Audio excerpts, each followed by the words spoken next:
Something I never really talk about, I guess I don't think about it, is what the initial design appointment is. So today I met with a new client, and she is doing a new build, working with an architect, and she needed about an hour to sit down and hash out some of the plans. And she had specific questions about, okay, this is the kind of flooring we're thinking about. Is this a good idea? Is this a bad idea?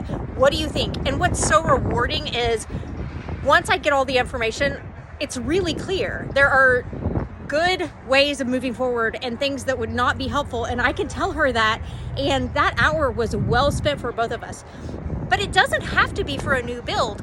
Sometimes the initial design appointment is just a standalone appointment where I go to somebody's house and I say, okay, here's what I would do if we never work together. If this is my home and I never see you again, here's the things I would do. Here's the things I would change because these are not serving you well anymore. And so I give them a plan to outline so they can take the plan and run with it if they want to do it themselves. So that's what the initial appointment is. It's for about an hour, and I just come and help you figure out what to do next, help you figure out what's working and what's not working. And that's a really great thing to do around this time of year. So if you need any help like that, that's what I do.